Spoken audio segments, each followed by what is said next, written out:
The Traditional American Music Project, located right here in Northern Nevada, generates a new love and exploration of, well, music that's been played on porches, living rooms, country squares, barns for hundreds of years.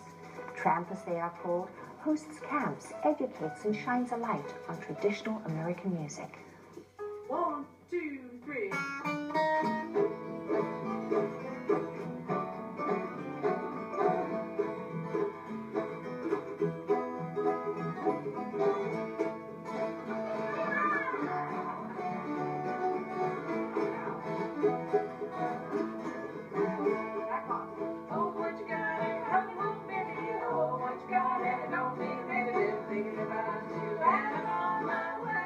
There's something about live music, and especially live acoustic music, that can change an atmosphere just immediately. I'm telling you, we'll go into a biker bar and play, and people have never heard a live instrument. I'm not plugged in, nothing. It's just acoustic, and they'll cry.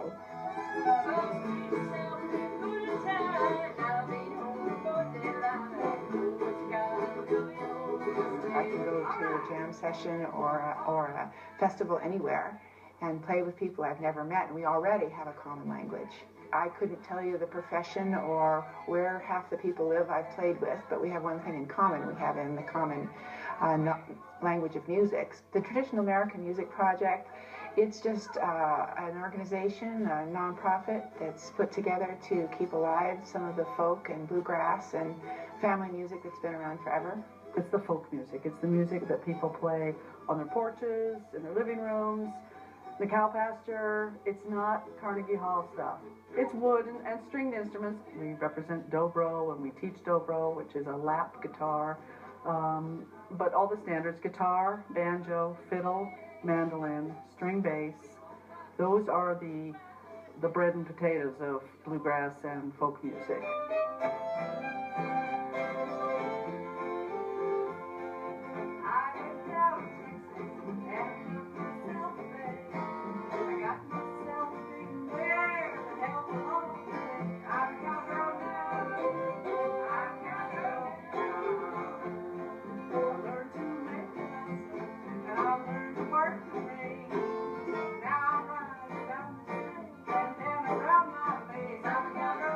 We found that education and just simple jam sessions is the best way to promote our mission. I teach harmony vocals and stand-up bass and mandolin.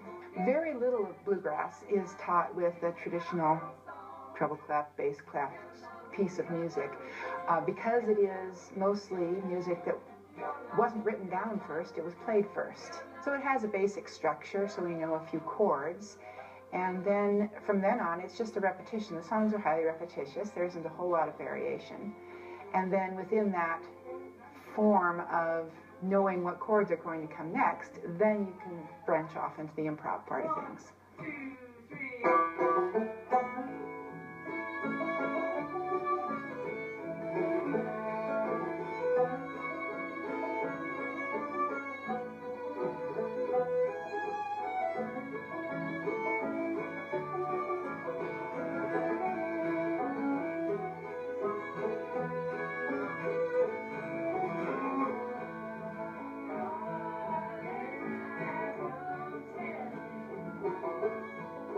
We run a concert series in Carson City called the Bluegrass and Old Time String Band Concert Series, and we host mostly jam sessions and classes, workshops, and people can come in, and we divide into different rooms, and there's a beginner room and a fiddle tune room where people just go crazy with fiddle tunes. And we teach just the basic chords. If you're learning fiddle, we teach you how to play a D scale. We'll take people from square one. We even have loaner instruments that we can let people use. We just want people to get instruments in their hands and start playing them and come into these jam sessions. It's so much fun. You start off in a jam session, you typically sit in a circle, and everybody plays that simple melody several times through, and then it starts to go. And that you can end up playing that one little simple song for 15, 20 minutes.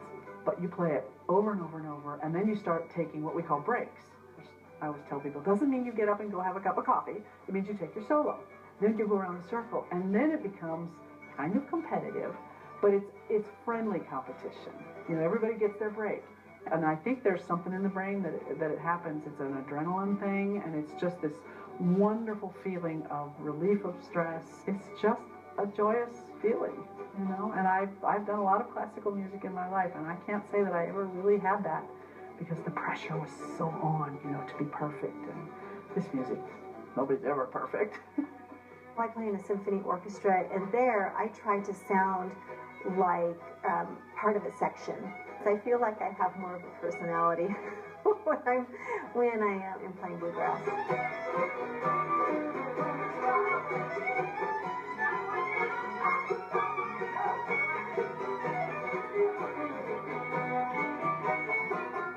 So many people think if you start playing an instrument, that means you're supposed to get good enough that you can make a record or get on TV or whatever. And that's not the purpose of this music. The purpose of this music is personal enrichment and community building. And I think that's really important in this world. What I notice a lot of times in our culture in general is that all the music is kind of pre-programmed and it's in the background and people listen, they're not listening to it anymore. It's just there as part of the landscape. I think so much of our lives are so removed from anything real, and I think this is real. It's accessible, it's hummable, it's danceable, and especially for Reno, it unites this community. It does.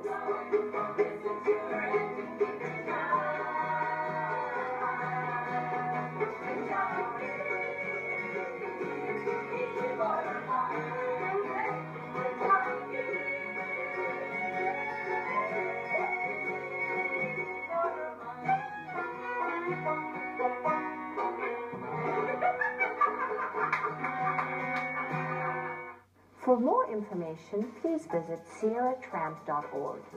And for more arts and culture, go to knpb.org.